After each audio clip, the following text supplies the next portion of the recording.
Ali Baba et les 40 voleurs. Il était une fois, dans la ville de Bagdad, un pauvre bûcheron nommé Ali Baba. Chaque jour, il partait dans la forêt pour couper du bois qu'il vendait ensuite sur le marché, pour subvenir aux besoins de sa famille. Un jour, alors qu'il travaillait dans la forêt, il entendit le bruit des sabots de chevaux. Intrigué, il se cacha derrière un arbre et observa. Il vit un groupe de 40 cavaliers, tous armés jusqu'aux dents. À leur tête, un homme imposant qui semblait être leur chef. Les cavaliers s'arrêtèrent devant un énorme rocher. Le chef s'avança et cria « Sésame, ouvre-toi !» À la grande surprise d'Ali Baba, le rocher s'ouvrit, révélant une grotte immense remplie de trésors scintillants. Les cavaliers y entrèrent et, quelques minutes plus tard, en ressortirent les mains vides. Le chef cria de nouveau « Sésame, ferme-toi !» Le rocher se referma et les cavaliers repartirent. Ali Baba, émerveillé par ce qu'il venait de voir, attendit qu'il soit loin pour s'approcher du rocher. Tremblant d'excitation, il prononça les mots magiques « Sésame, ouvre-toi !»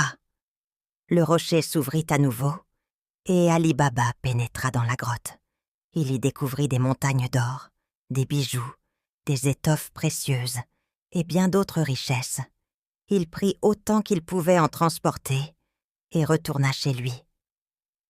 En arrivant, il appela sa femme, Zara. « Zara, viens voir ce que j'ai trouvé. » Zara, incrédule, regarda son mari déposer les trésors sur le sol de leur modeste maison. « Ali Baba, où as-tu trouvé tout cela ?» demanda-t-elle, les yeux écarquillés. Ali Baba raconta toute l'histoire à sa femme. Ensemble, ils décidèrent de garder le secret et de prendre un peu de trésor à la fois pour ne pas éveiller les soupçons.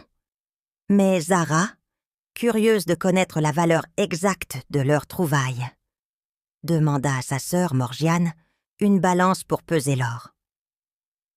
Morgiane, soupçonnant quelque chose d'étrange, appliqua un peu de miel sous la balance avant de la prêter à Zara.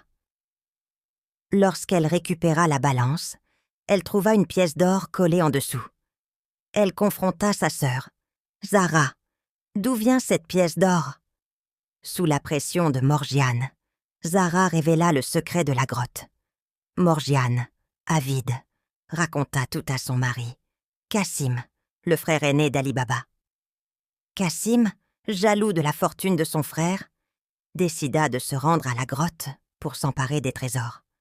Le lendemain, Cassim se rendit à la grotte et prononça les mots magiques. « Sésame, ouvre-toi !» Le rocher s'ouvrit et Cassim entra. En voyant les richesses, il se mit à remplir ses sacs.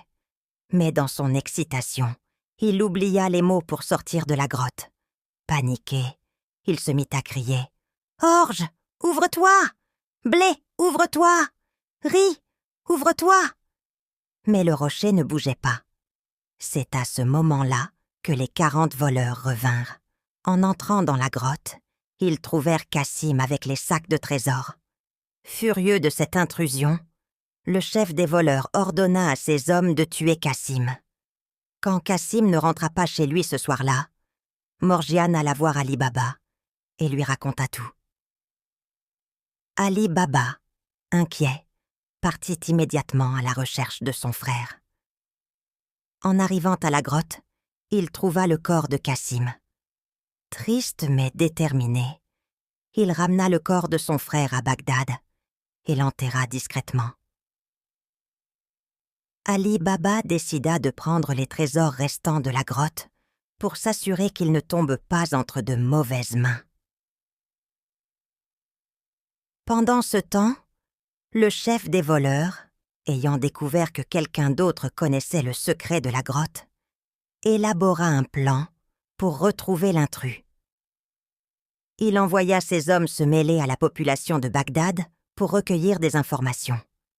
Un jour, un des voleurs, déguisé en marchand, remarqua qu'Ali Baba dépensait de l'argent de manière extravagante.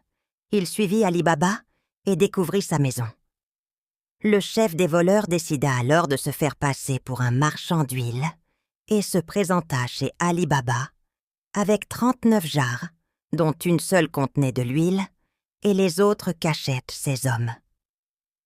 Morgiane, qui était maintenant au service d'Ali Baba, remarqua que les jarres étaient suspectes.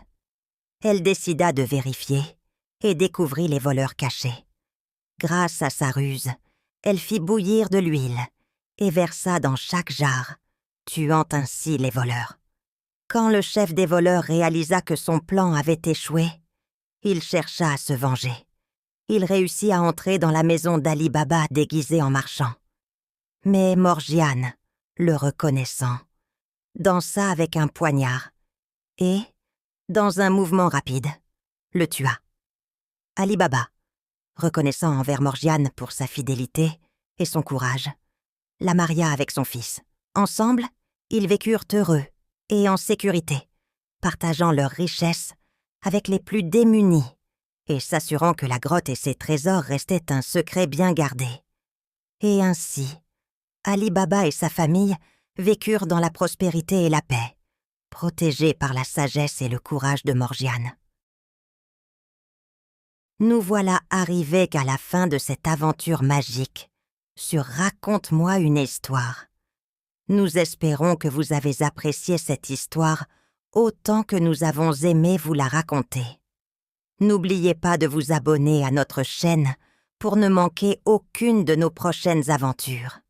Et si vous souhaitez soutenir notre travail et aider à la création de nouvelles histoires, vous pouvez visiter notre page sur Ko-fi à l'adresse suivante: ko-fi.com Nina's Bibliothèque. Vous trouverez le lien dans la description. Merci pour votre soutien et à bientôt pour de nouvelles découvertes.